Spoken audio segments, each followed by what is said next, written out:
also going to record this class.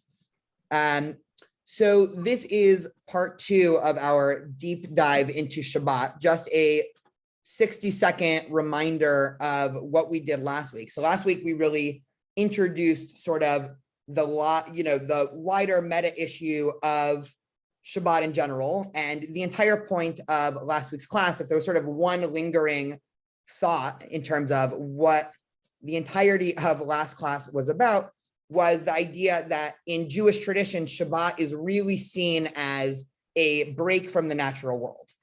And so as the story of creation goes, right, there's 6 days of work, 6 days of interacting with the physical world, 6 days in which we are builders, and we're fundamentally in that building trying to actually imitate God. Just like God spends 6 days building the world, so too humans spend 6 days building the world.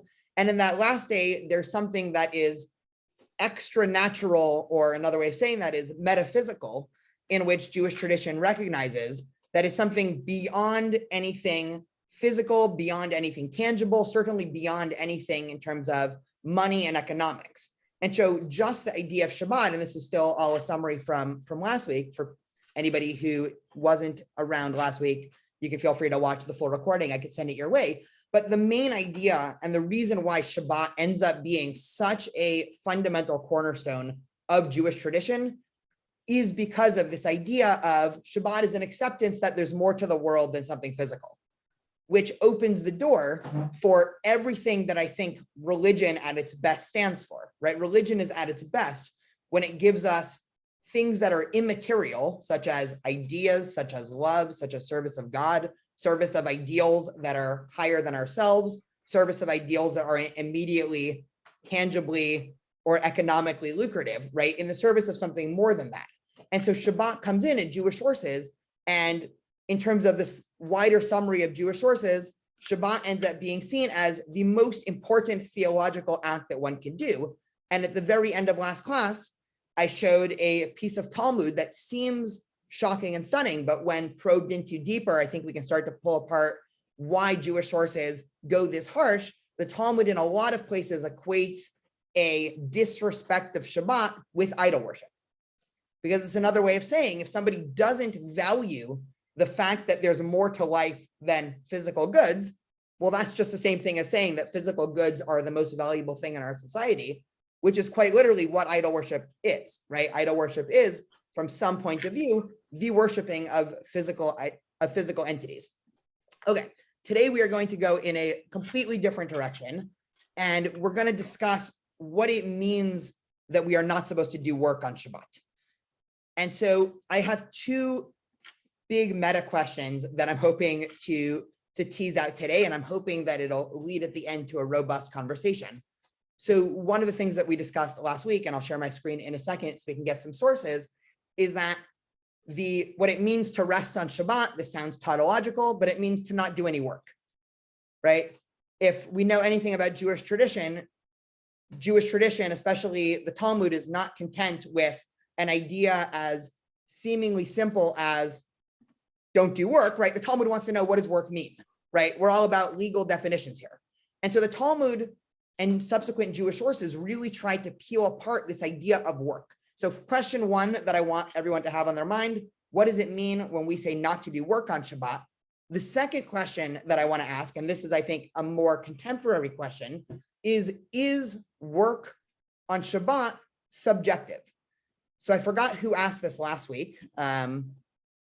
If it was you, feel free to pipe up. But somebody asked last week, I have a problem with Shabbat because what I consider rest and what I consider work might not be what my neighbor considers rest and my neighbor to consider work, right? If I consider the ultimate thing to do that can rest on Shabbat is to watch movies, and my neighbor considers watching movies just the most heinous work-filled thing ever, right? Can the same action be considered work for one person, but not be considered work for another?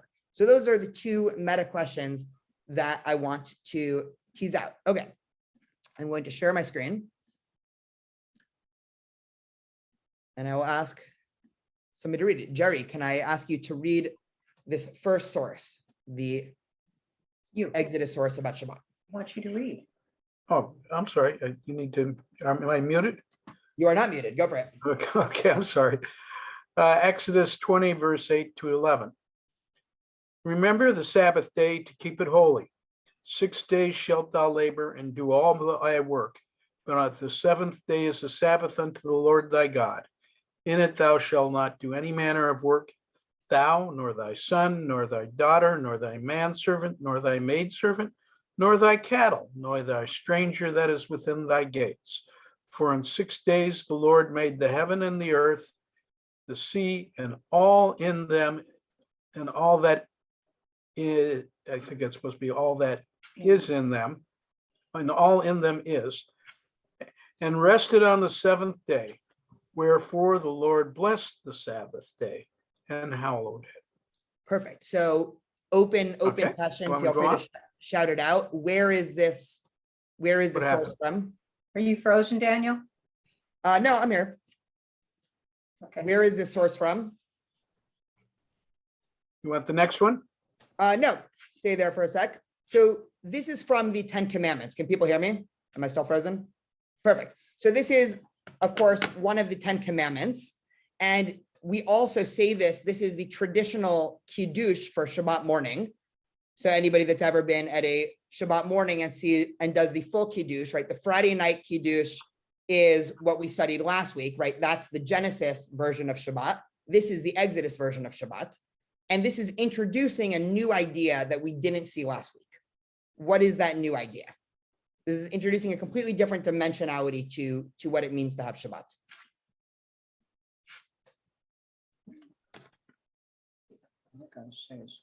And this is an open question, so shout out your answers, your thoughts. I have a question. Yeah, go for it, Lau.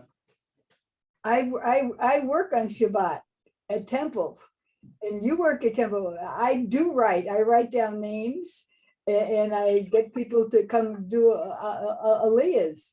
So is that considered working, or is that how is that considered? Because otherwise I'm going against this, correct?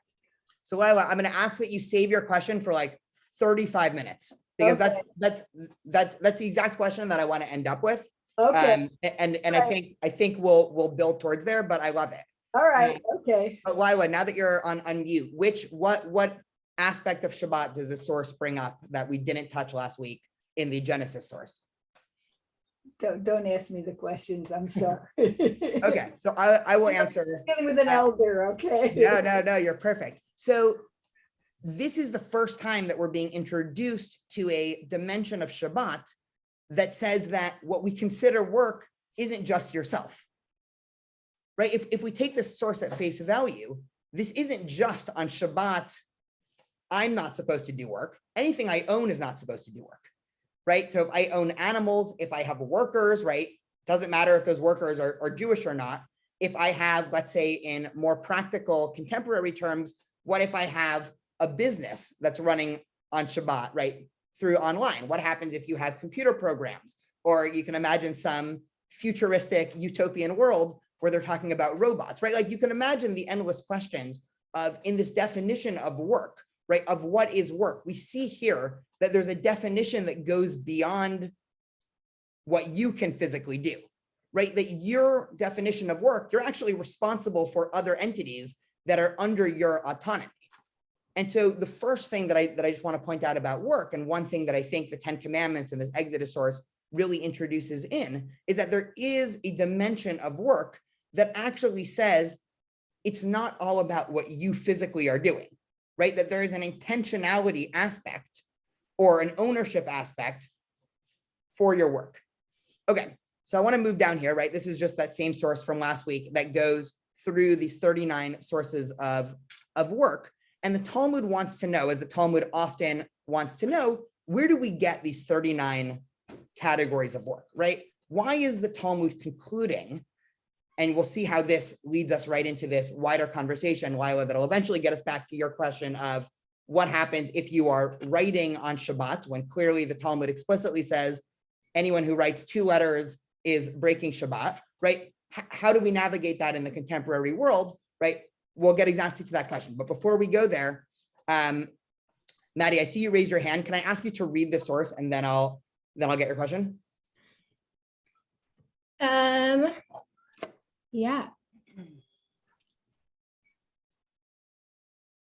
Can you pronounce the second word for me though, before I Yes, get started? the Gemara. Okay, the Gemara relates that the sages sat and they raised a dilemma. That which we learned in the Mishnah, the primary categories of labor, which are prohibited by the Torah, law, and Shabbat, are 40 less 1. To what does this number correspond? Rabbi Hanina Bar Hama said to them, they correspond to the labors of the tabernacle. All types of labor that were performed in the tabernacle are enumerated as primary categories of labor with respect to Shabbat. However, other labors, even if they are significant, are not enumerated among the primary categories of labor since they were not performed in the tabernacle. Perfect. So 2 quick things about this source. One is that anytime sages or wise Jews, or really any Jews, are sitting around, they're always going to raise dilemmas. So, right, of course, you can imagine the rabbi sitting around and they're basically wondering about things, right? And they start to wonder about these wider categories on Shabbat. And they say, well, hey, we have this tradition, right? And the way in which a lot of rabbinic traditions were passed down was they were oral traditions. So you can imagine them having arisen at some point in the Jewish past, right? We have no idea when this tradition arose, that there are 39 categories of labor on Shabbat, but you can imagine, right, some child asking their parents or asking the rabbi, hey, how do we know this? And the rabbi says, oh, we know this because of some longstanding oral tradition. And so now that makes its way up into the academy, right? The rabbis and the Beit Midrash, right? The sages, the leaders of the Jewish community are wondering this also. And they say, well, wait a minute, where do these 39 categories come from? And what they say is that it corresponds to the 39 types of category that were done to build the tabernacle, right? The portable temple in which the Jews were traveling with when they wandered throughout the desert. Now, I want to say one or two things about this, and then I want to unshare my screen so we can have a little conversation before we go to the next part. And then, of course, if there are any questions. One, the reason why the rabbis derive this, it's a very technical reason, but I think it can be really philosophically deep. The technical reason why the rabbis derive this is because within the Torah, the laws and the building of the tabernacle comes right after a portion of Shabbat. And so the rabbis, in their very exegetical mind, are looking at this and say, well, hey, wait a minute, right? We know, right? You can imagine them saying, we know that the Torah is in a very specific order, right? Anytime there's a legal structure or a narrative structure in the Bible, that's there for a reason. And so it must be that if the Torah says don't do work on Shabbat, the Torah never actually defines work, then the next story is a story of people building a tabernacle. Well, it must be that means work is what you don't do to build this tabernacle. So that's the very technical reason. The philosophic reason, and let me unshare my screen a little bit so people aren't just looking at sources.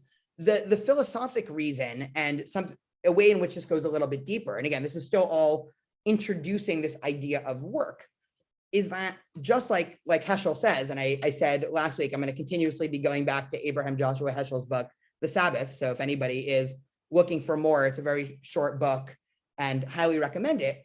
What he says we're trying to do on Shabbat is we're really trying to observe or create a temple in time.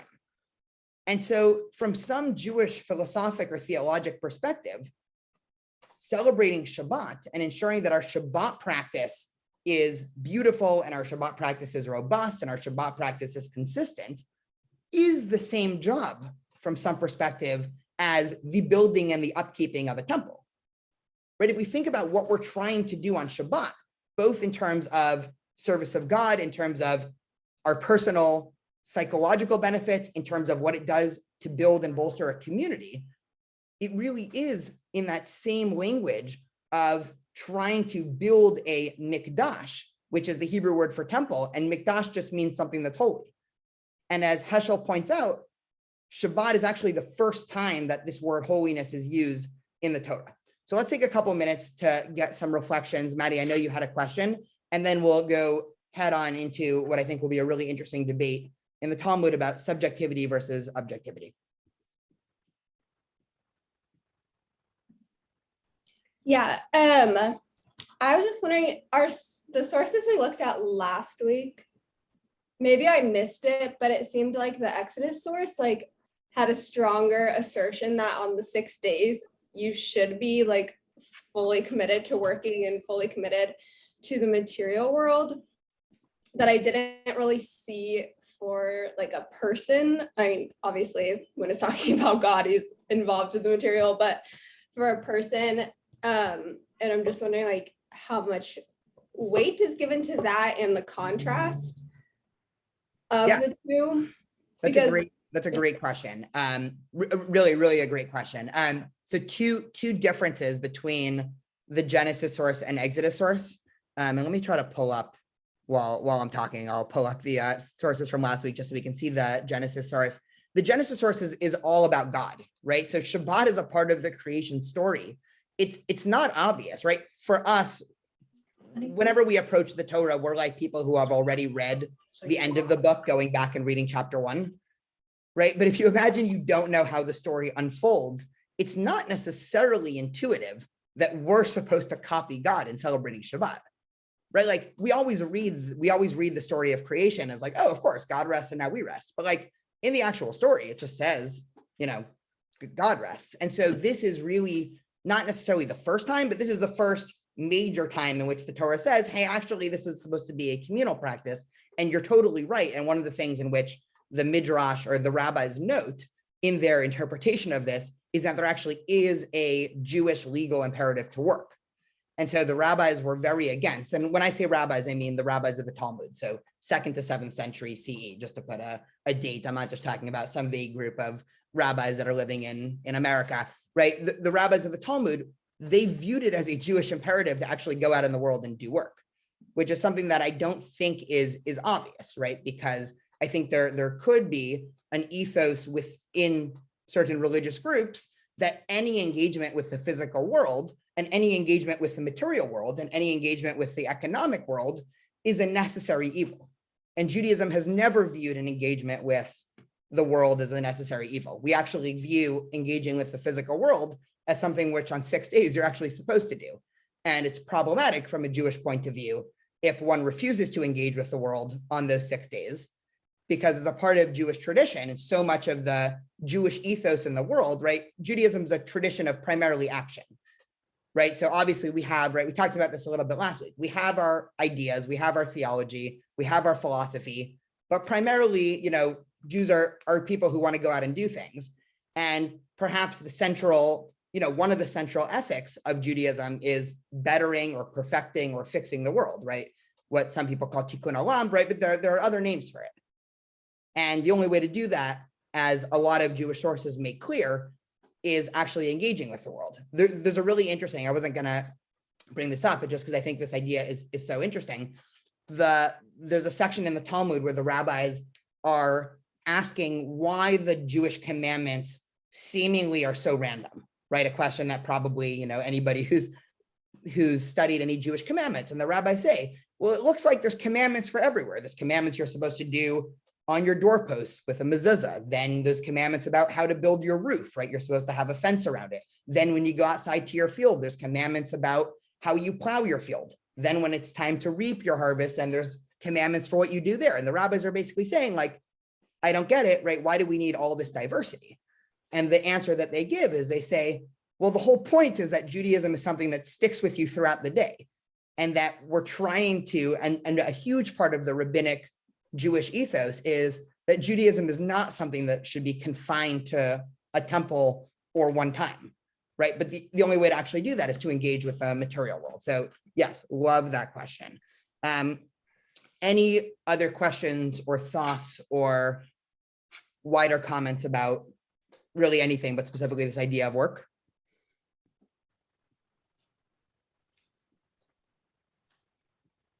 Perfect. Okay, so just to summarize real quick, and then we'll go sort of right into, I think, a really fascinating ideological dispute. So far, we have tried to come to a definition of work, right? Lila asked the question that we are all waiting to figure out, which is, well, what happens if your job, or what happens, I'll ask your question in a little bit of a different way. What happens if your action on Shabbat is for the purpose of one thing, which is maybe your celebration of Shabbat, and let's say my action on Shabbat is because I need to balance my checkbook, right? Are those the same actions or are those different actions within Jewish sources? So I want to tell not necessarily a story, but I want to paint a case and I want to ask it, and I want everybody to vote on this. So if you know how to give the little thumbs up emoji, you can, or you can type yes or no into the chat.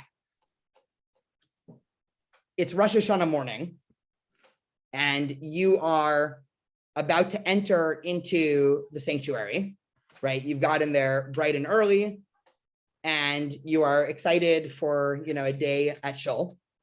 And you notice in the canyon next door to Temple Beth Tikva, you hear noises coming from the canyon, and you hear a coyote that's wailing. I don't know if anybody here lives near a canyon, but all the time I hear coyotes at night, basically, the same high-pitched screaming hyena noise. So you're walking through the parking lot, and you hear this high-pitched coyote sound, and you say, okay, interesting. Usually they're out at night, but you don't think anything of it.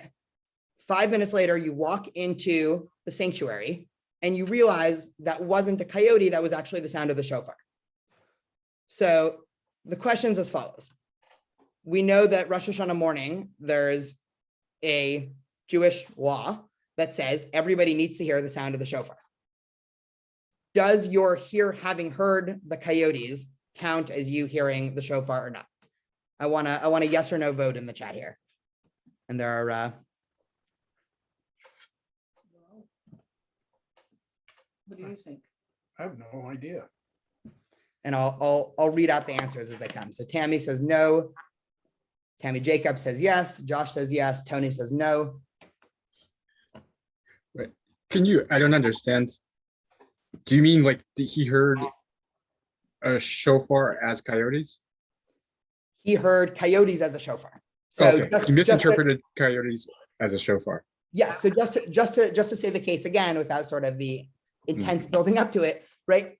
On Rosh Hashanah morning, there is a law that says every person needs to hear the shofar, right? It's the main Jewish halacha, the main Jewish law of Rosh Hashanah is you have to hear the sound of the shofar. What happens if you are walking by a synagogue, you hear the sound of something, you don't even realize it's the shofar, and it turns out to have been the shofar later? Richard and Jerry both cheated and said maybe. I like it. I think that's the problem, What's the problem? that it's what you weren't focused. So you weren't aware of listening for the shofar. You were still consumed with other thoughts other than where you should be.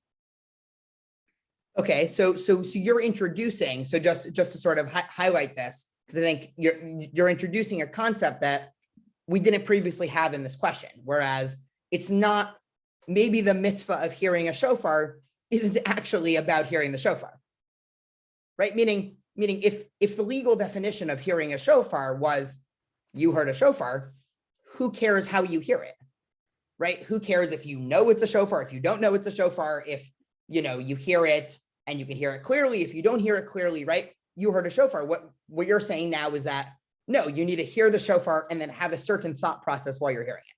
Just so I got you right. Yeah, pretty much. But I think it's where your frame of mind is. Are you prepared to hear the shofar and like waiting for it, like waiting for the bride to enter instead of like, oh, here she is. Instead of like anticipation, knowing that's going to happen. So you are ready. You make yourself available for that instead of just going about your business and then, oh, that's the shofar. Instead of, I don't know how to explain it, Yeah, but no, it's like you're not ready. Yeah, You're not ready. You're not in the frame of mind necessary to receive Shabbat. Yes, I am sure we have people here that understand American law a lot better than me. So I'll say this comment and then expect the barrage of not quite, but we have something in American law. I mean, what you're basically describing is premeditation, right? Like in right, obviously a terrible, in a tragic scenario, if somebody runs over somebody in their car, the first thing that any court system or any jury that's, trying to objectively analyze this is say, okay, was there some reason why person A wanted to run over person B, right? Or was it completely by accident? And we actually treat those things very differently, right? Manslaughter is terrible and tragic, and there's some punishment for negligence, right? It's not great, but it's definitely not, oh, this person's a murderer, right? So I love it. Let's get one or two more comments. For anybody who voted yes, what's the thought process behind this?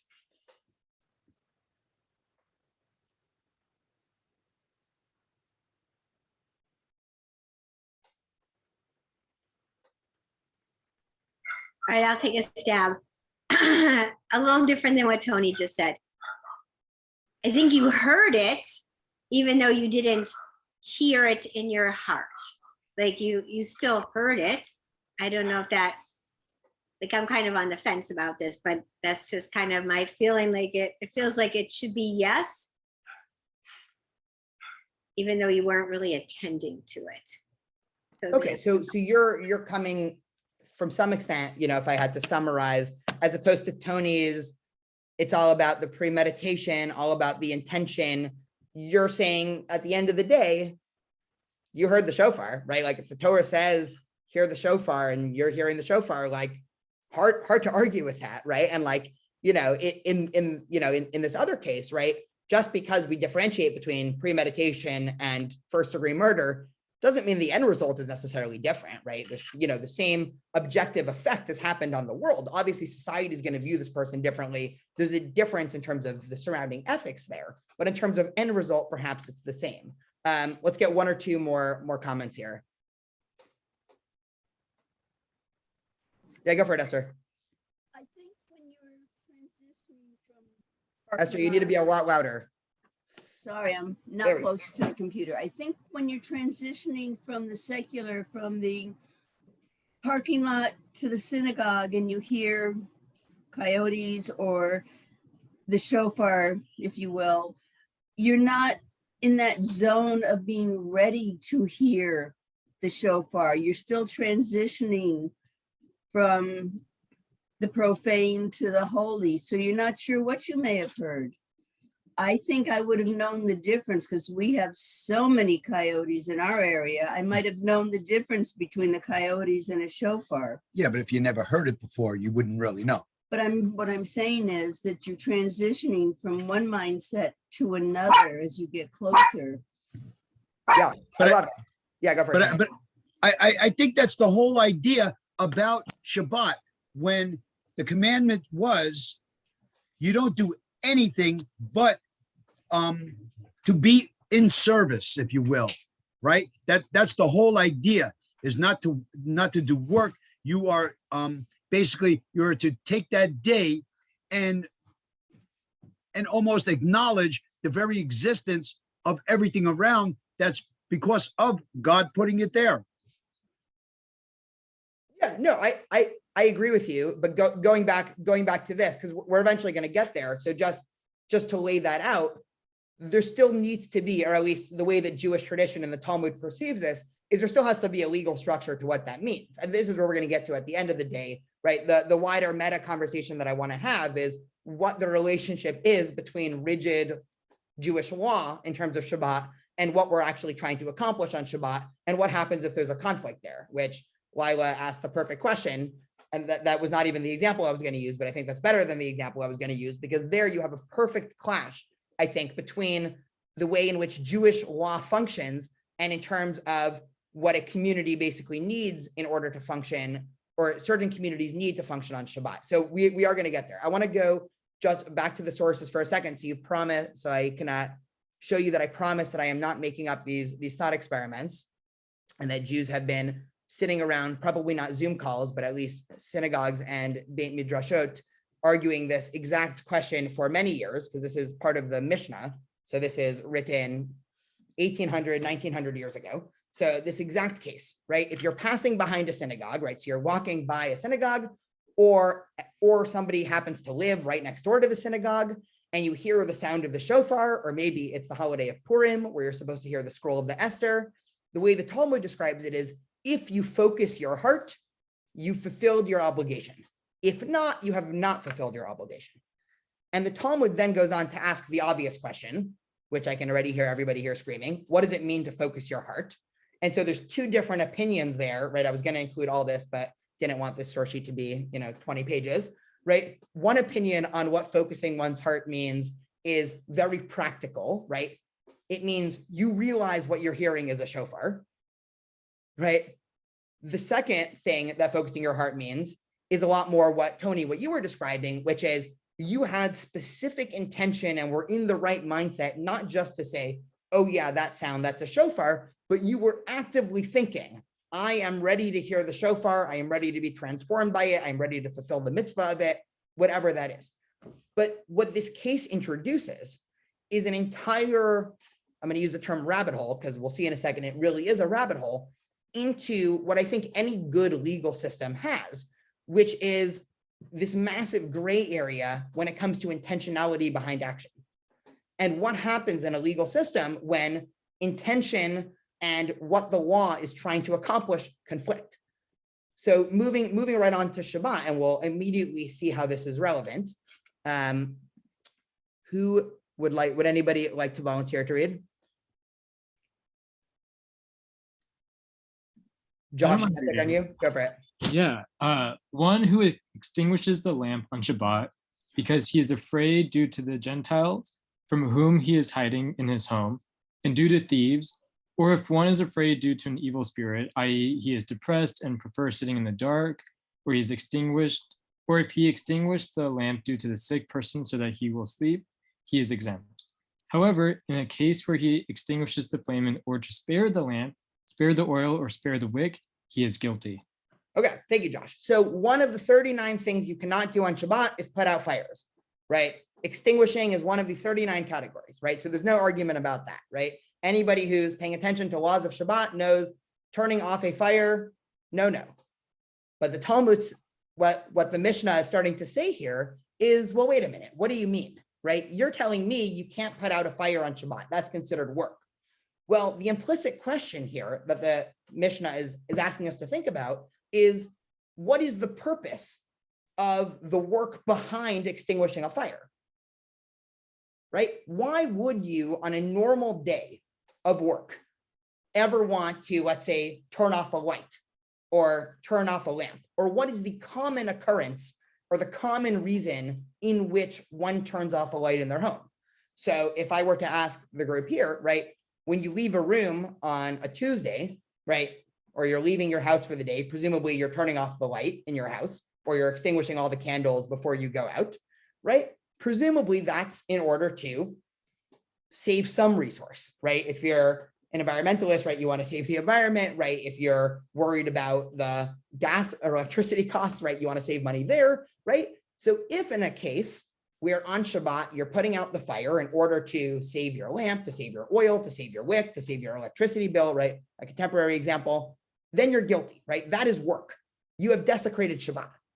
But what happens if, right? And of course, you can tell something about the state of Jewish history in the 2nd and 3rd century when this was written, because of the first example they jump to is being afraid of the Gentiles. But what happens on Shabbat if you run home and you're hiding from people who want to cause you harm? What happens if you're afraid of thieves? What happens if you're just not feeling well, right? You have a headache, right? You're feeling depressed and you prefer sitting in the dark, or you come home and, your child is sick or your friend is sick and they say, hey, the light is really bothering me, I can't sleep. But what the Mishnah says is there, you can turn off the light and all of a sudden, magically, what you have done is not work. So this introduces the concept. You can have Tammy and Jerry standing next to each other on Shabbat. They can both do the exact same thing. And until we know the intention behind what they did, you actually can't say anything from a Talmudic perspective of whether or not one of them broke Shabbat, whether or not they were doing work on Shabbat, of what they were doing. Just pausing there for a second, I want to give one more example, and then I'm going to make this more complicated, because what fun would it be if it was this simple? So another Mishnah of Shabbat, right, gives a similar case, right? So another one of the 39 things we cannot do on Shabbat is you can't build a vessel, right? So any type of building, right? So the most obvious example is, let's say you're right, you're into pottery, right? So Shabbat, you are not allowed to make, let's say, a ceramic mug, right? Because that's considered building. So this says a person can break a barrel on Shabbat in order to eat dried figs from it, provided one does not intend to make a vessel. So what's going on here? If you break a barrel, or in a contemporary example, let's say you open a jar or you open a can, well, what you've actually done, right, depending on the perspective, is Maddie might have been opening a jar because she wants to eat a jar of pickles on Shabbat afternoon. That's great. But what happens if I'm opening that jar, not because I want the pickles? Let's say I ran out of cups or all my cups are dirty. And I have this very wise idea. Oh, wait a minute. I have a jar of pickles. I'll just take it. We'll dump the pickles into a different container. I'll just put it on a plate and then we can drink water out of this cup. So the Talmud says, well, sorry, you've actually now entered, right, this totally legal act that in almost all normal circumstances is not work, right? Opening a jar of pickles is not work, right? You're not changing the nature of the world, right? Because again, we talked last week, Shabbat is all about not changing the natural fabric of the world from some extent. But here it's introducing this further idea of actually intention matters when it comes to exchanging the natural fabric of the world, because one way to view the situation is Maddie was hungry and just wanted a bunch of pickles. I don't think anybody would say that that changes the natural fabric and makeup of the world. But if I want to create a cup, I am changing the natural fabric of the world, not in some major way, but I'm introducing a new utensil, a new object into the world. I have quite literally created a cup that didn't used to be a cup. And so again, all these sources are to say, we're opening a realm of intense subjectivity or intense intentionality when it comes to any type of definition of what it actually means to do something that is quote unquote against Shabbat or quote unquote breaking Shabbat. The reason why I said this will get more complicated is because, of course, when this makes it down into the Talmud, not everybody agrees. And we'll see that not everybody agrees. And we'll see that not only does not everybody agree, but it seemed like people were uncomfortable with this idea because they were afraid that it would provide a slippery slope. So I want to do one more source, then I want to unshare my screen just so we can have some questions and conversations, and then we'll go back and do a couple more sources. For people who have not studied any type of intensive Talmud before, this is a fun introduction into sort of the wider complex mind of the Talmud and how it likes to establish premises and ideas and then subsequently challenge and then subsequently find reasons why they're not actually arguing and then find reasons why the people that are agreeing are actually arguing, right? So this is a fun introduction into Talmudic discourse. Let's do one more source. Who have I not asked to read? Chuck, would you mind reading this next source?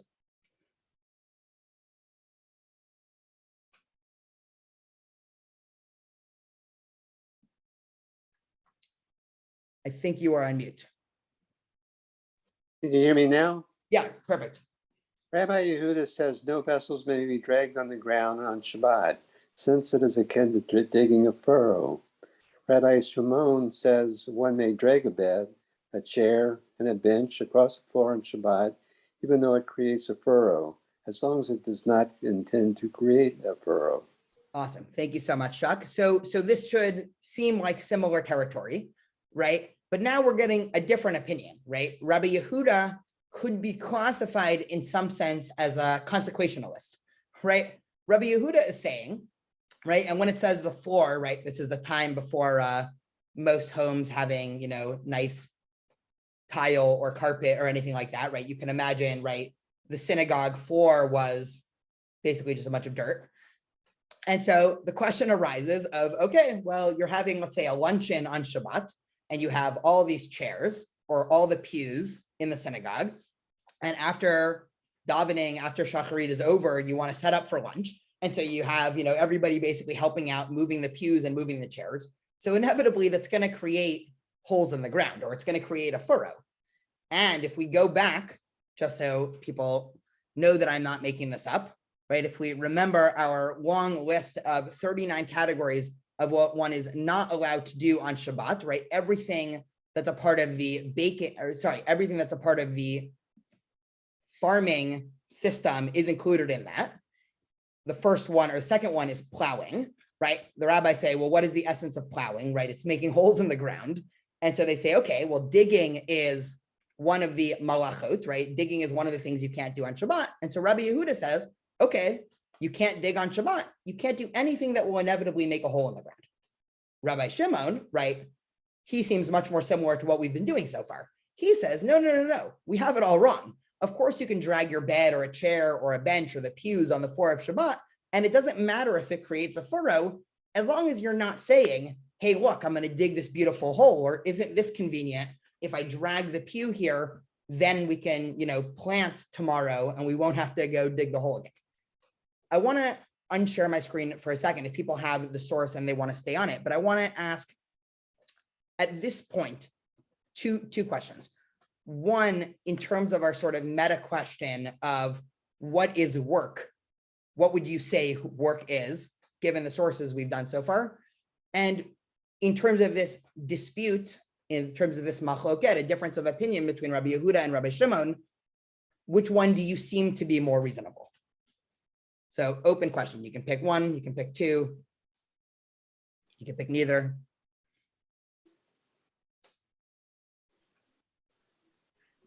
So it seems to me that everything has to do about intention, right? Like, so thinking about that first one about the coyote and hearing the shofar, I don't know, maybe you did have the intention you were going to hear the shofar because you're walking into a synagogue on Rosh Hashanah, you're going to hear shofar. So maybe a little bit you had intention. It doesn't seem like the exact way to have intention, but it seems like the moving of chairs and now you made a mark, that was not your intention at all. So like, maybe that's not, maybe it has to do about a kavanah, about intention at the end of the day. Okay, so you are a Rabbi Shimon person. Shoot. Okay. like that. Yeah. Okay, we have Tony, go for it. Yeah, what about whether it is or isn't of an economic benefit? Like moving the chair, moving all these things for others or for us to sit and do whatever we do, as opposed to doing it and creating the furrow for an economic benefit later on. So is there a difference between, like, the intent is to either benefit economically or not? So it's a really great question. Two answers that sound like they're about to contradict each other. One is no, economics don't matter at all, because once it's decided that something is part of the categories of what you can't do on Shabbat, and once you're doing it for the reason why it was prohibited, right? So meaning the Torah says, or the Talmud says, you are not allowed to dig a hole on Shabbat, right? Presumably that's part of the planting process. So if your intention in removing dirt from the ground is to quite literally dig a hole, right? No matter how you defend yourself, right? You're still digging a hole. There's another case that the Talmud brings up, right? Ironically, in the same hole case, what happens if you need dirt, right? Like, you can imagine some scenario, right? I'm not creative enough on the fly to come up with a scenario of why one would need a chunk of dirt. But imagine it's Shabbat, and you all of a sudden need a chunk of dirt that for some reason you need it for some Shabbat approved experience. What happens if you dig a hole, not because you care about the hole, because you just want dirt? So the Talmud says, well, that's actually not considered digging a hole. So in one answer, economics don't matter. The reason why I said I'm about to contradict myself is because, as I said before, this opens a whole, we are going to be touching the surface of this rabbit hole of Jewish law of intentionality, or there's an entire, the wider section in Judaism is called kavanah, right? Or does intentionality matter in really any part of Judaism or not, right? If somebody, right, just another example, real quick, the Talmud gives an example just because I like fun Talmud legal cases. The Talmud says, right, on Passover, you're supposed to eat matzah. What happens if you have a rebel in your community, all right? You can imagine, you have a rebellious child, right? He's 15 at the Passover Seder, and your child says, I don't want to eat matzah. So what happens if, as the parent, you basically threaten your kid? The example the Talmud gives is you actually force feed the matzah into the child's mouth, but we'll update this. But what happens if you sufficiently threaten the child to which the child is no longer eating matzah under their own free will, right? That anybody looking at that case would be like, well, the only reason why your kid ate matzah at the Seder was because you said, if you don't eat that matzah, you're grounded for 2 weeks. And so the Talmud says in that case, right, it might be that your kid didn't actually fulfill the mitzvah of eating matzah, because that's not eating. Eating is not being forced to put something in your mouth and swallow it. Eating, according to some definition, is making the active decision to put something into your mouth and chew it, right? Somebody else, a Rabbi Yehuda person, can hear what I just said and think I've gone crazy, because they're saying, why are you talking about the definition of eating as being anything other than eating, right? Like they think it's so obviously tautological from some legal perspective. They say, like, what do you mean? Who cares how you eat the thing? As long as at the end of the day, there's matzah in your stomach, you've eaten the matzah. And so it again, we can see why this opens a whole rabbit hole of Jewish law. All that's to say, even according to the most intentional centric position, and we'll see a little bit of sources about this later, there's always a secondary question of, well, was it still beneficial to that person or not? And there's actually a whole set of cases. This is another set of cases that I had on the source sheet, and then I decided to take off because I figured, the cases we have are good, but just to talk about it, one thing we know that automatically overrides basically any law in Judaism is if somebody's life is at risk. And so what happens if, right, on Shabbat, one of the things the rabbis were pretty against is swimming on Shabbat, right? Whole long story as to why. Swimming is not one of the 39 categories, right? But we can give another example that's sort of less equivocal, right? You're not allowed to go fishing on Shabbat, right? That's one of the 39, right? Hunting is explicitly one of the 39 things. So, right, if your idea of a relaxing Shabbat day is going on a boat and fishing, the rabbis would say, well, that is explicitly breaking at least how they conceptualize work on Shabbat. What happens if you see somebody fall into the water and now you have a choice, right? You need to save that person. You have two things at your disposal. This is literally a case in the Talmud, right? Again, it honestly seems like these are made up by like contemporary moral philosophers, but these are the things that the rabbis and the Talmud has been debating for 1,500 years. You have two things at your disposal. You have something that floats, a buoy that you can throw to the child that fell into the water, and the child would be saved. And everybody goes, I'm happy. Let's say you also have a massive fishing net. And you know that if you rescue the child that's in the water with the fishing net, you'll also catch a bunch of fish at the same time with the same action. And then that night, you can have a great barbecue. And so the rabbis have a massive debate about that, because exactly as you said, they're like, well, listen, everybody agrees that it's okay to do whatever you need to do to save a life. But this is saving a life plus, right? The intention of this person was, well, what happens if I can also make some money? And so in the end, the rabbis say that you can use the fishing net, but only because they're worried that in the time it would take you to have that internal conversation, you might be slow to act to save the person, not because they decided that somehow that action was sanctioned. So I only say that because it opens this big rabbit hole of economic interest or not.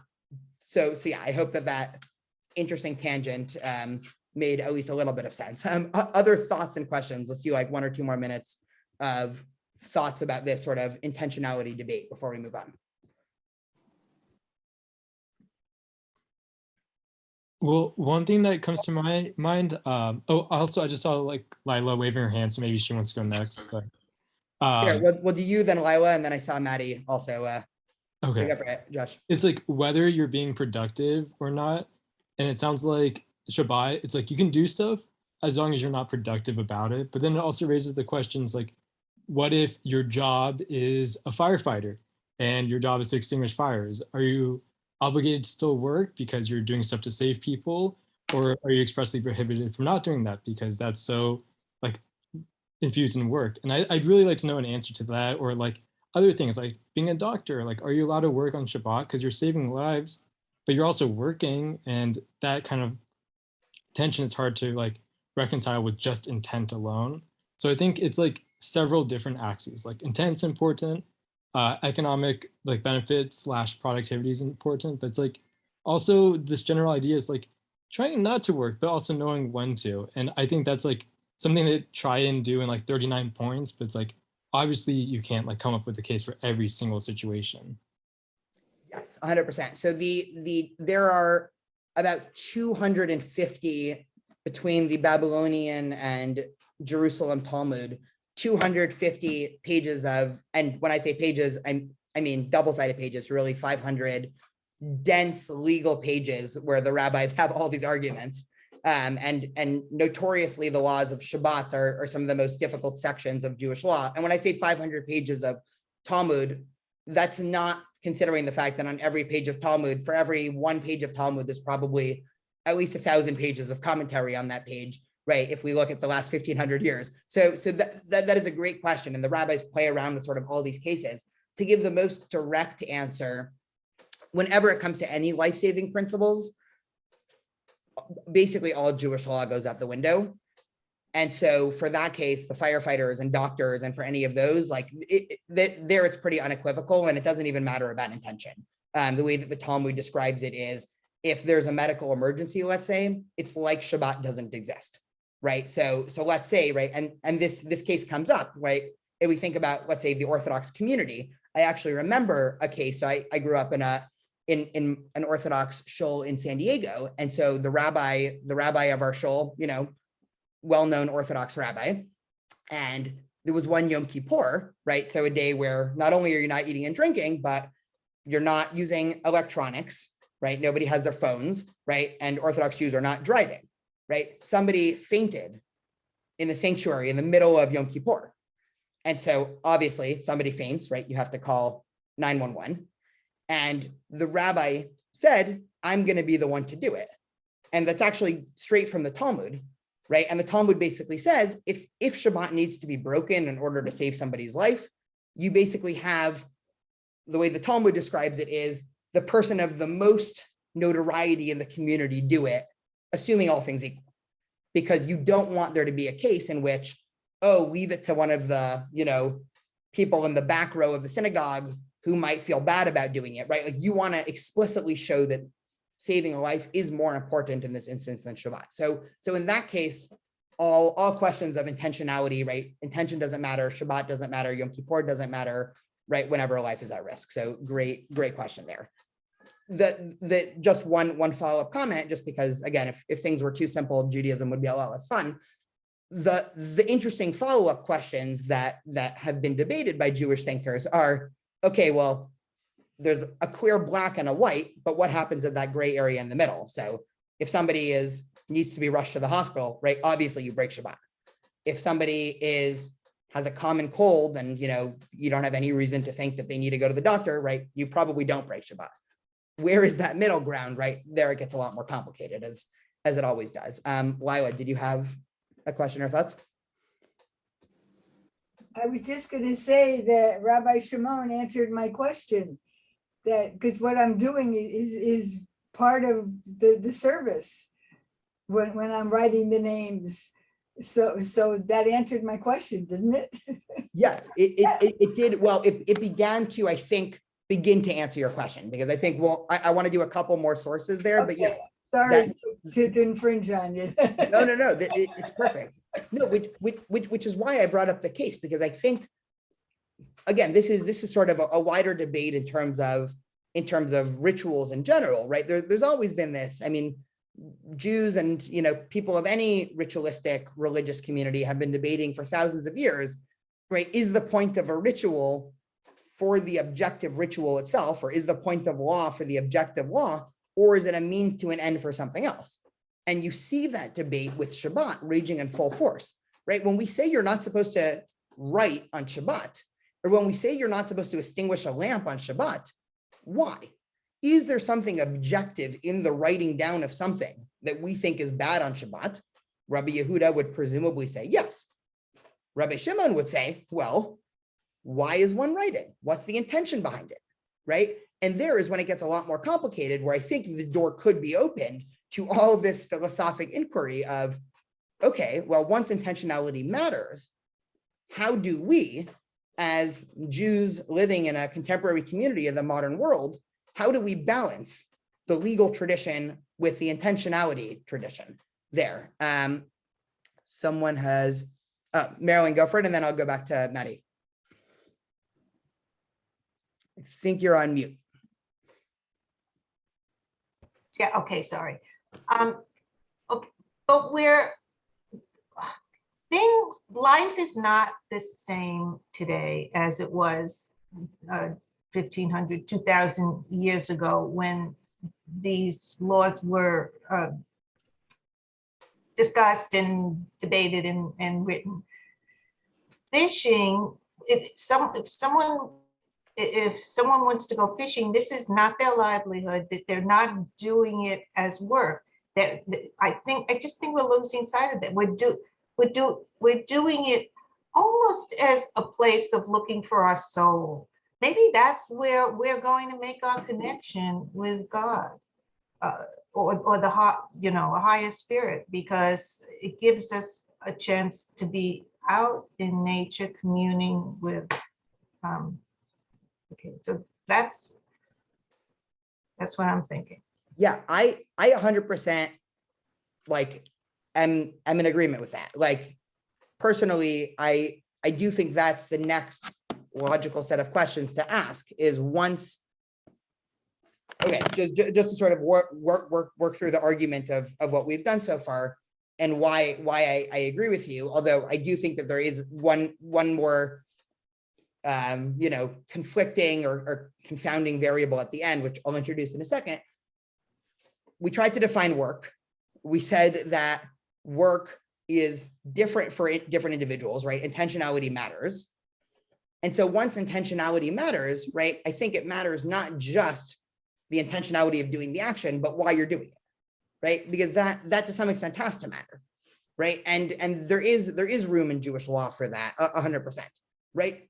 That's not to say that anybody in a, if you were able to reincarnate Rabbi Shimon and he was sitting in the Zoom call after being very confused of what Zoom was, and one were to ask him, hey, can I go fishing on Shabbat? It's not my livelihood. I just really want to do it. He'd probably say no, right? If we're just being honest with ourselves. But I think, again, a big part of Jewish law, right? You can read into the statement as much or as little as you want. We don't really care about originalism in Judaism, right? Like the whole idea of authorial intent, we've never really, we've always been a tradition that the next generation is commentators from the previous generation. So we care what Rabbi Shimon and Rabbi Yehuda had to say in their writings. We wouldn't necessarily care what they would have to say if they were here today.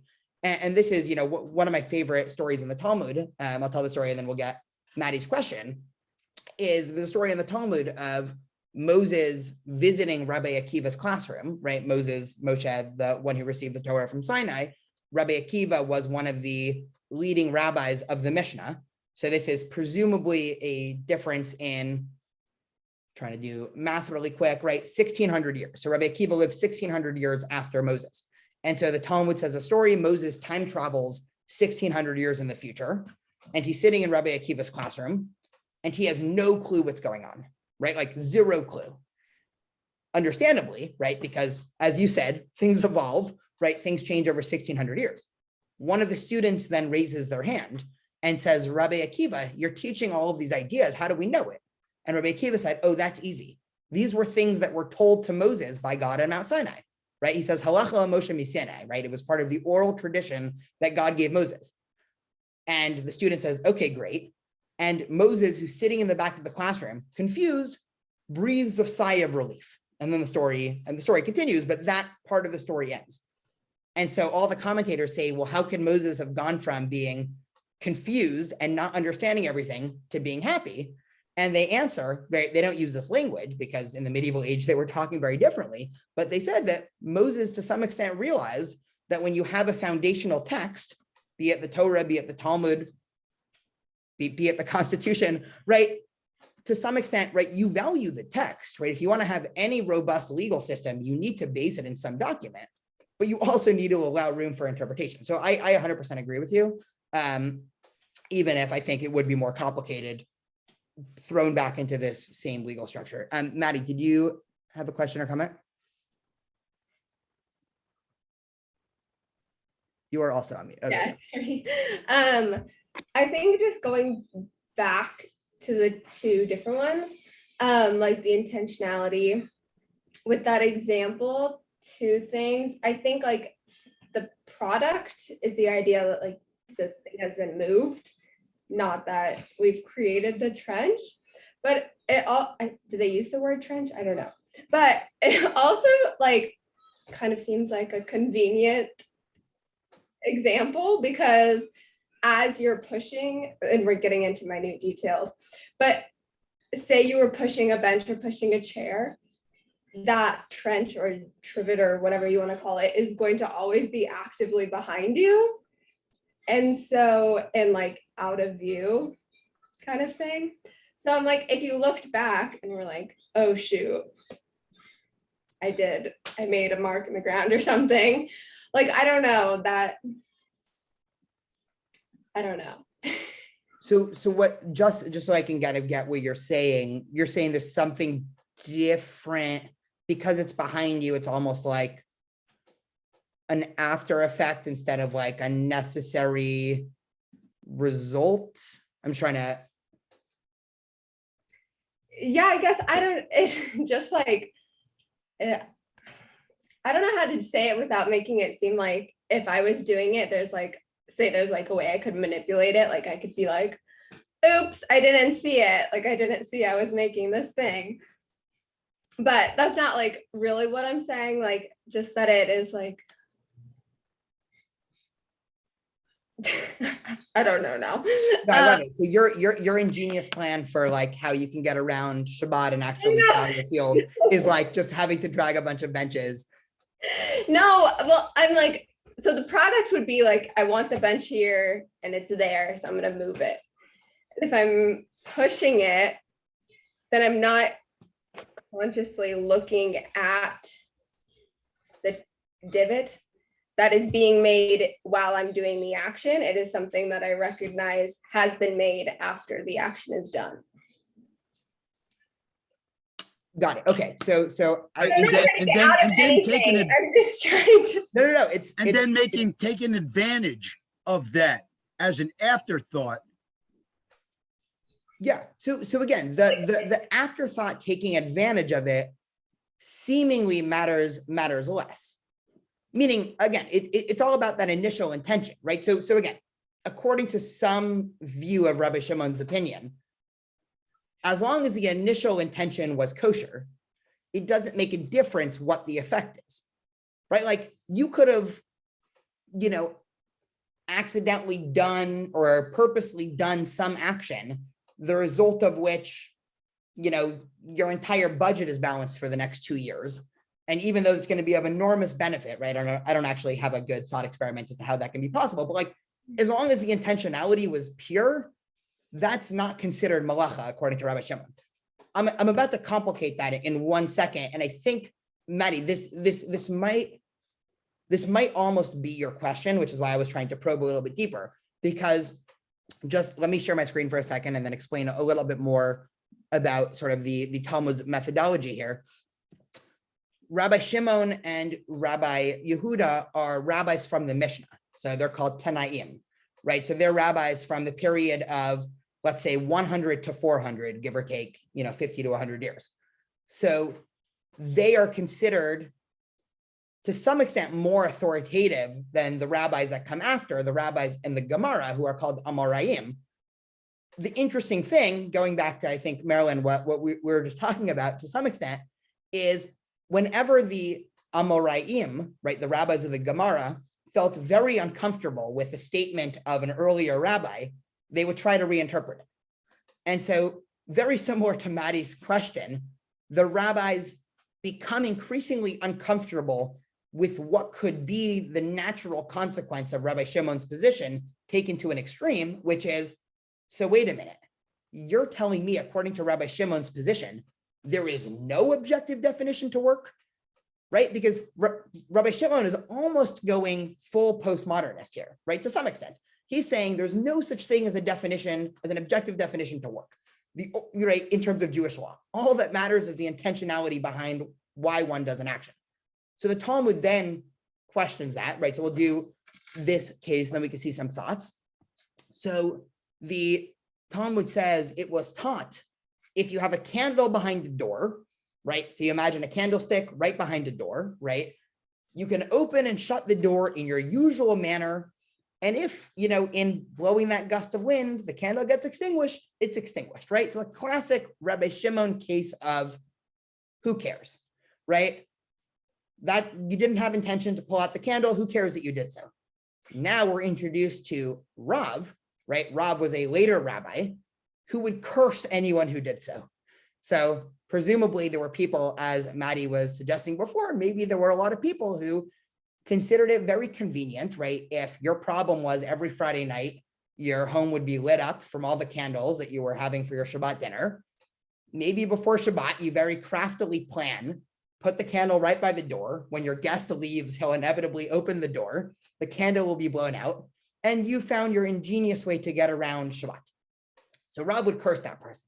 So now the Talmud wants to probe, and they say, Ravina said to Rav Acha, son of Rava, right? So just later rabbis are now talking about this, and they're saying, this Rav guy, what's the reason that he cursed this person, right? So they're trying to wonder, if you say that it's because Rav holds in accordance with the opinion of Rabbi Yehuda that is prohibited to perform an unintentional act from which a prohibited labor could ensue, and the statement was taught in accordance with the opinion of Rabbi Shimon, and I'll go back and explain this afterwards, that it is permitted to perform an unintentional act in that circumstance, because Rav holds in accordance with the opinion of Rabbi Yehuda, he curses anyone who teaches in the accordance of Rabbi Shimon.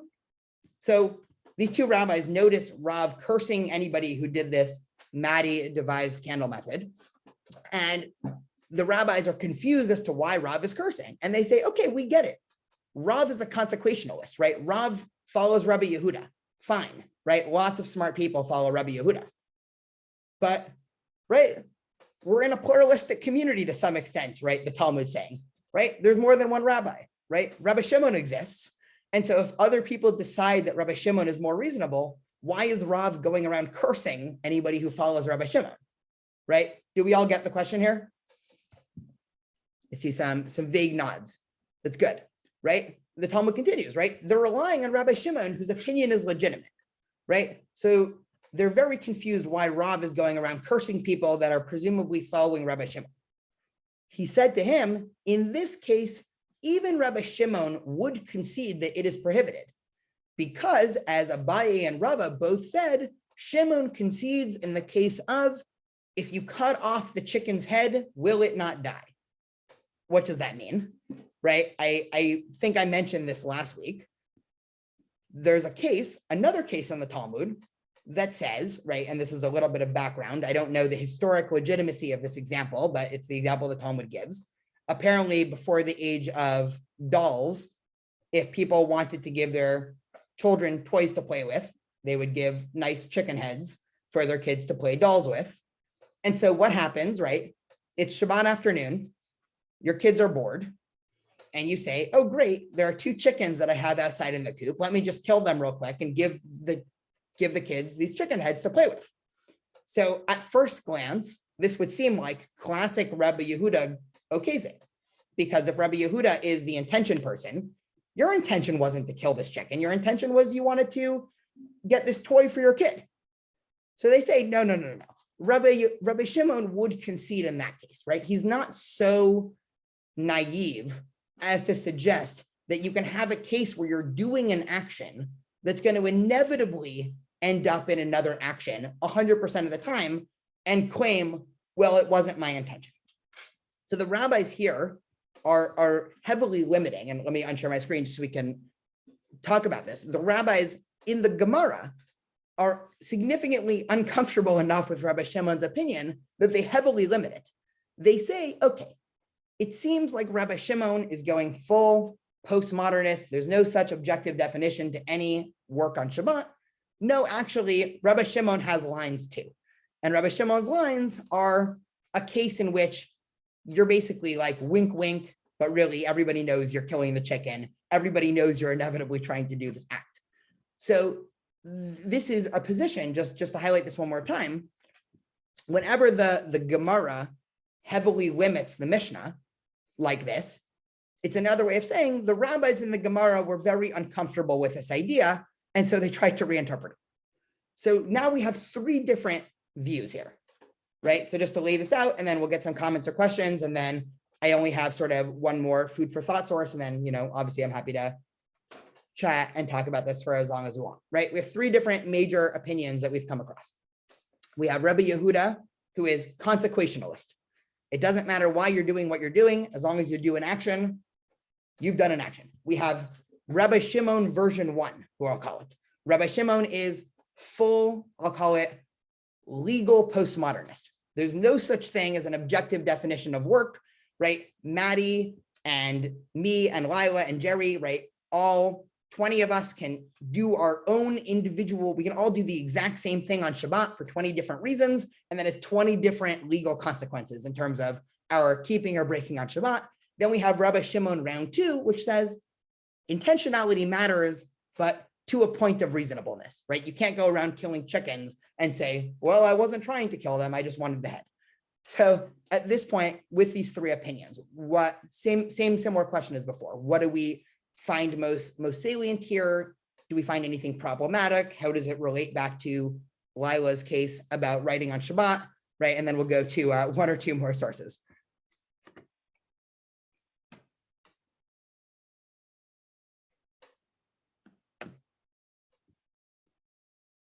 See, I never know if complete silence is a sign that everybody's just super confused or everybody's still deep in thought. So I'll hope it's at least a mixture of the two.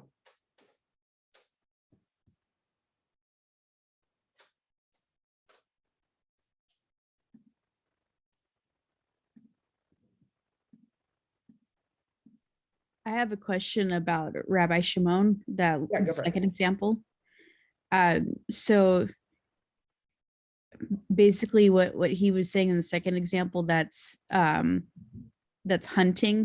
that's on that list of 39. And then,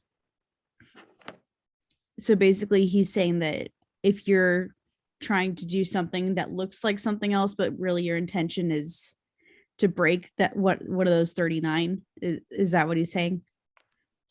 Yeah, kind of. He's saying, or the second version of what he's saying is basically that, okay, intentionality matters here, right? Meaning we care about the intention as to why you're doing an action, but if it's inevitable, right? So this introduces another concept.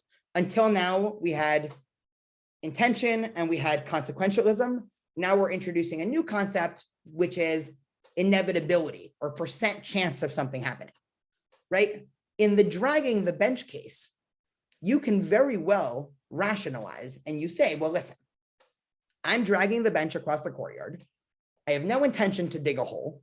It's not always going to dig a hole, right? Maybe if it just rained a couple of days ago, right, and the ground is more moist, it'll dig a hole, right? If it's been a dry summer like we have in California, right, it's probably not going to nicely, dig a hole, right? It'll probably just slide right along the sand there. And so that's sort of the version 2 of Rabbi Shimon, of introducing this idea of inevitability. But version 1, Rabbi Shimon, and the reason why I say version 1 and version 2 is because going back to our originalism point from before, I could imagine that if Rabbi Shimon were listening to the way in which later sages described his view, he would say, hey, that's not really my view, right? He says, well, I care about intention.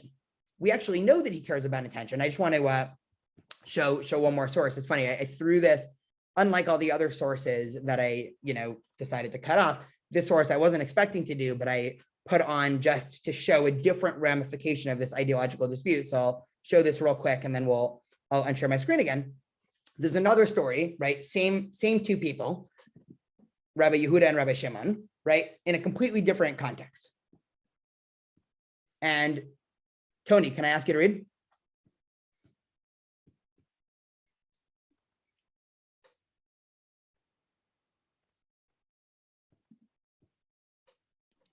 Okay. There we go. Rabbi Yehuda and Rabbi Shimon were sitting. Rabbi Yehuda opened and said, "How pleasant are the actions of this nation, the Romans, as they established marketplaces, established bridges, and established bathhouses." Rabbi Shimon responded and said, "Everything that they established only for their own purposes.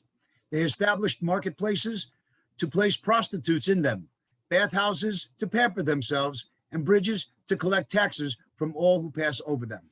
Awesome, right? So another, philosophic debate between Rabbi Shimon and Rabbi Yehuda, nothing to do with the laws of Shabbat, right? They're discussing, right?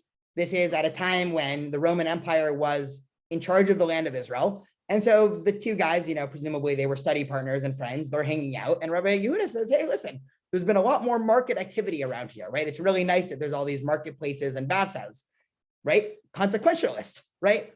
The result of what the Romans have done is quite nice, right? There's all these new places for us." Rabbi Shimon says, "What do you mean it's nice?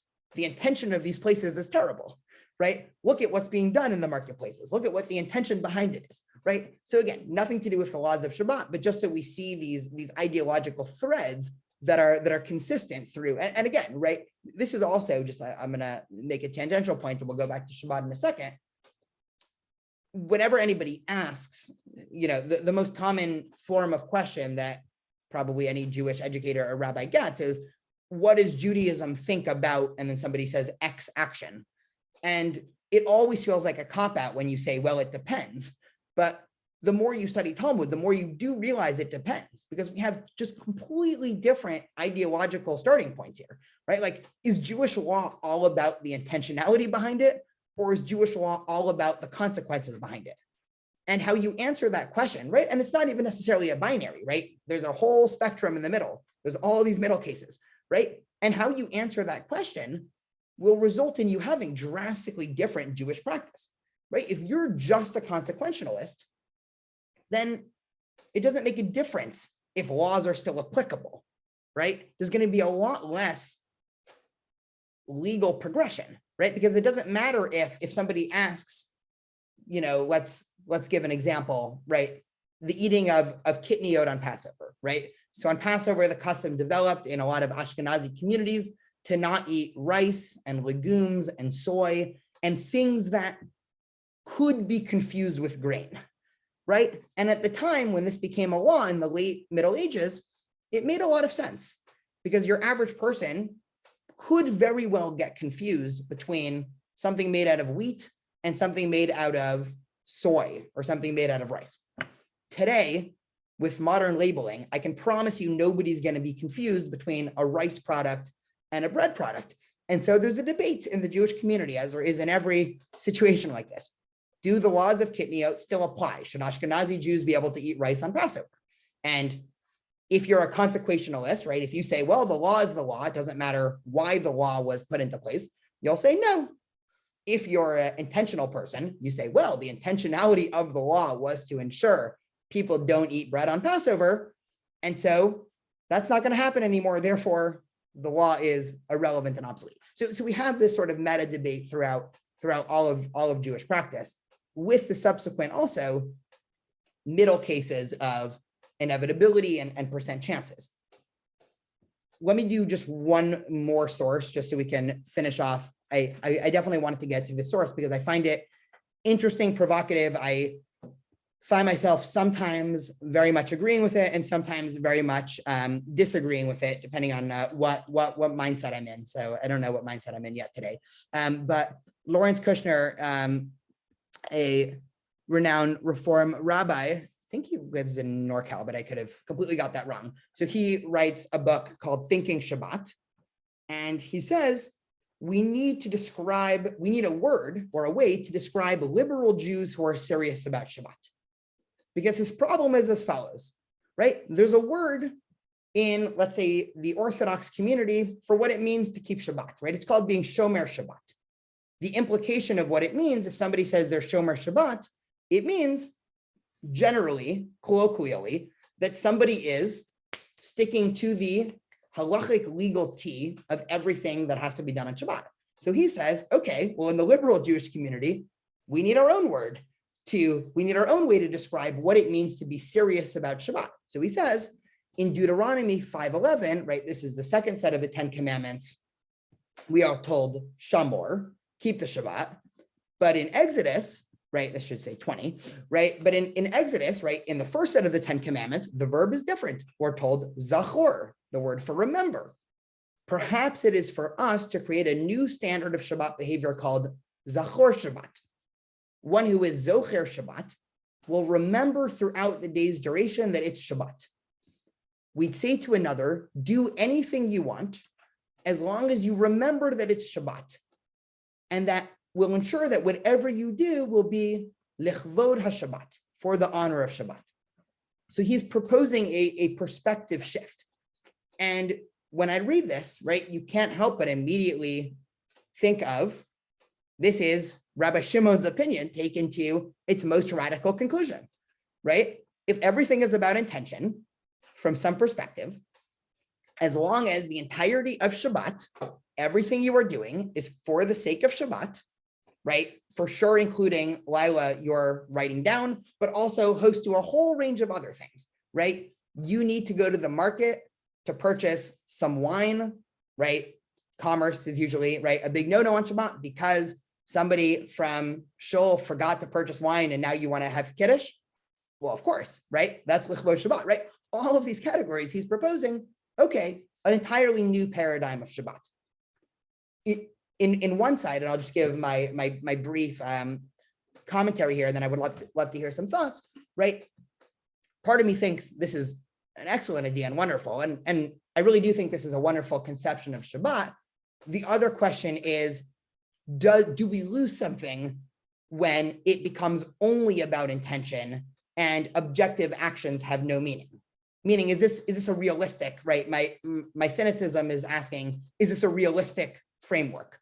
Or is this a quick slippery slope for saying, okay, well, once you're pulling out your checkbook and once you're driving to the store to buy wine and challah for Shabbat, and you happen to also need milk, are you actually going to stop yourself from buying milk? Are you actually going to be able to perceive that there's some difference, even though it seems that there's actually no difference in action between buying a bottle of wine and buying a bottle of milk?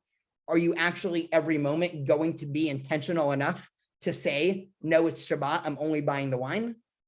Because from some perspective, laws are important because people are often not intentional. And so we need a legal framework to bind people, to basically force people to, even when you're not intentional, we almost force intentionality on you, right? So that's sort of this sort of meta question that I want to leave off with. Would love to hear thoughts, questions, concerns, opinions on this idea of being Zocher Shabbat, anything of the like.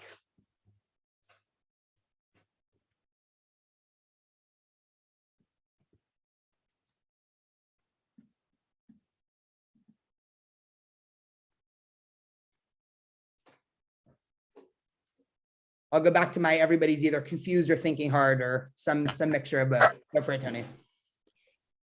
Well, in the beginning, you went to the store to get wine for Kiddush. So that was a good intent. But while you're there,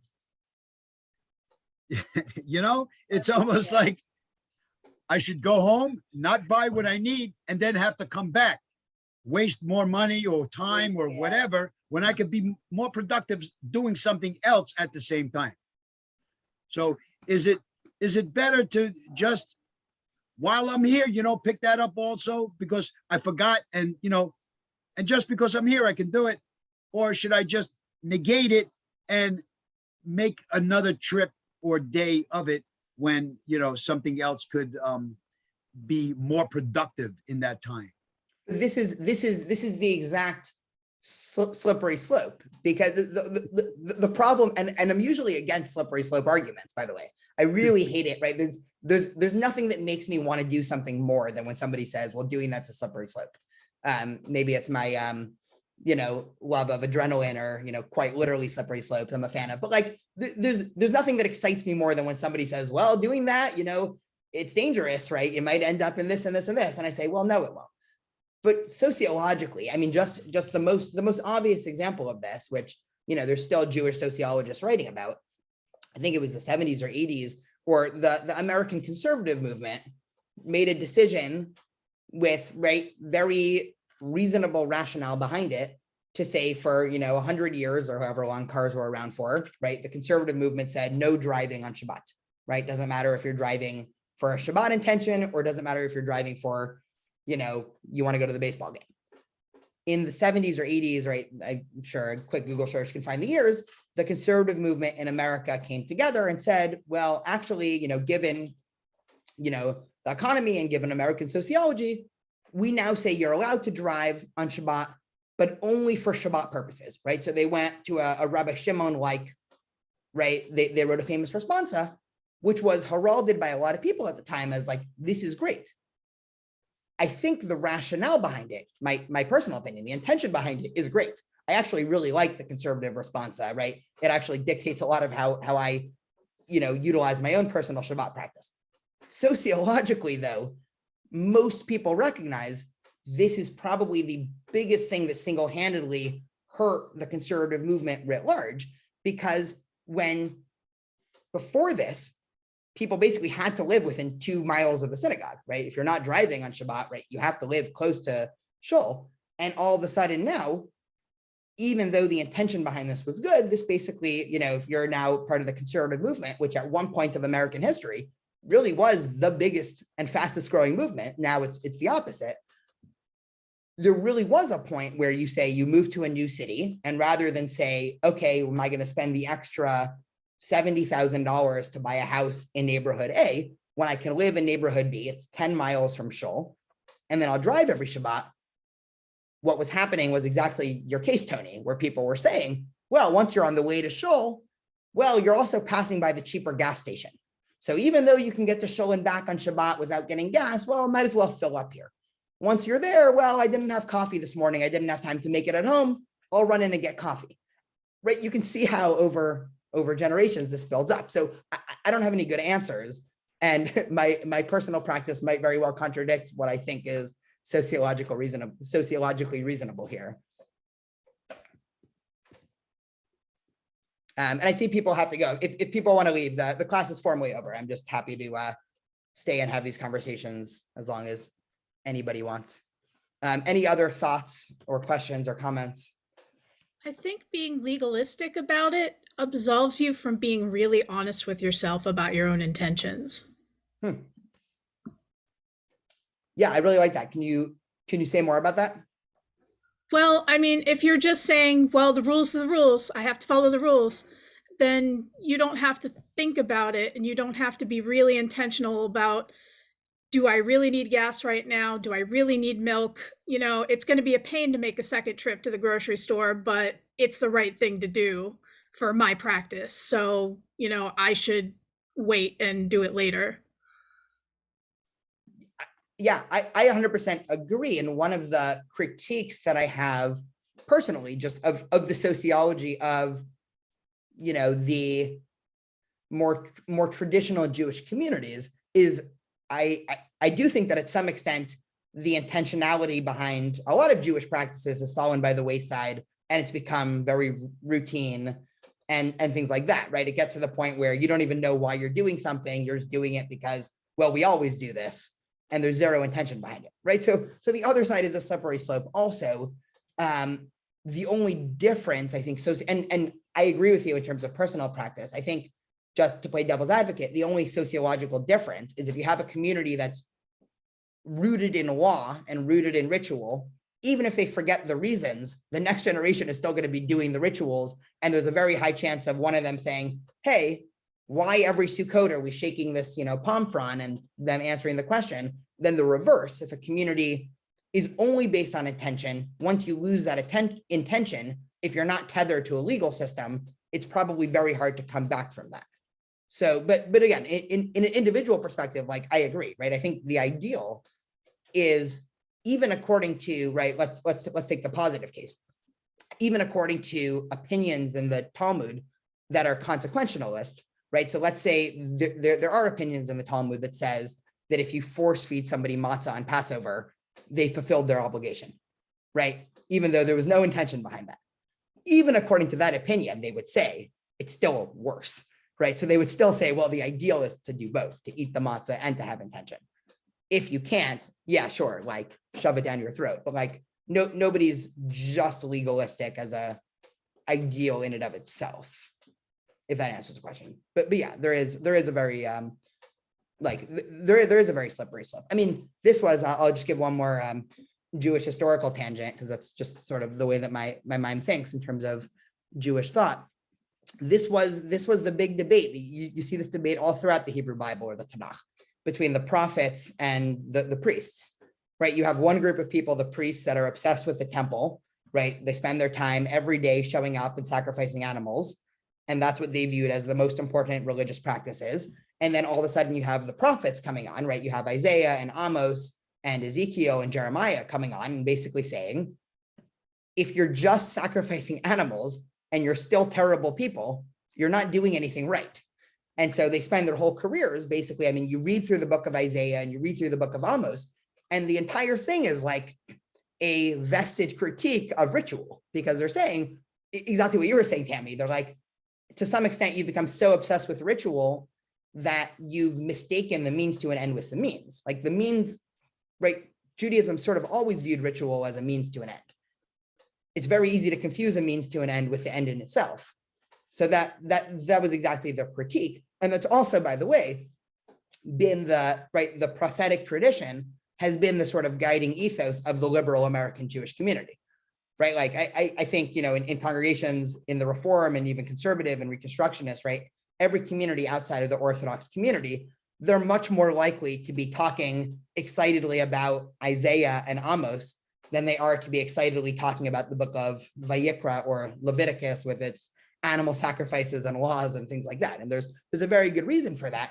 And actually, interestingly enough, in the Orthodox community, the book of Leviticus and the subsequent rabbinic commentaries on the book of Leviticus are studied hundreds of times more in depth than the book of Isaiah and the book of Amos, right? In a traditional Orthodox upbringing, you've heard of who Amos was, but you've probably never read through the book of Amos, even though you've probably spent hundreds of days and hours studying the laws of sacrifice that we don't even do anymore. So there is a really interesting, meta debate it's been around for 3,000 years, but it's interesting to see, it has very direct ramifications for Shabbat practice, because if you are a pure consequentialist, right? If you're a Rabbi Yehudaist, you would say, well, it doesn't make a difference why, I see Lila had to go. It doesn't make a difference why Lila is writing down something on Shabbat. It's wrong. If you're not a consequentialist, you say, well, why are you writing it? Oh, you're writing something down because a new guest has come to Temple Beth Tikva and you want to call them up for an honor on Shabbat and you want to make sure not to butcher their name. That's great. Of course you should write that down, right? But it all depends on your starting premises.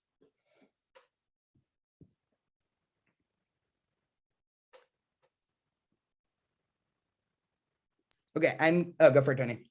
So maybe when they said, on 6 days, you do all your work, maybe part of that was to give forethought about what is definitely needed for you to not work on Shabbat. Yes. Have the forethought, be in the moment of everything that you do, be cognizant of all your actions through the 6 days, so that on the 7th day, you can actually observe Shabbat without having to relegate back to any of the work that you may have missed or something to that effect. Yeah, and that is exactly, you basically took the words right out of the Talmud's mouth, because that's exactly what, actually, you even before the Talmud, right? In the Torah, one of the first stories we learn about Shabbat is when the manna fell. Moses said, on Friday, go out and collect a double portion, so on Saturday, you don't have to, right? So the rabbis take that as sort of a case study, and they say exactly what you just said. You spend your Friday setting up for Shabbat. This is sort of my my advertisement for why people should come back next week, because next week we'll ask the question of, well, the sort of framework of next week is the environment of Shabbat, of how, are we interested at all in terms of the surrounding environment, or is it just about your personal actions and intentionality. But one of the debates that the rabbis have in the Talmud is kind of what you just said. What happens if you set into action a chain of motions before Shabbat that carries into Shabbat?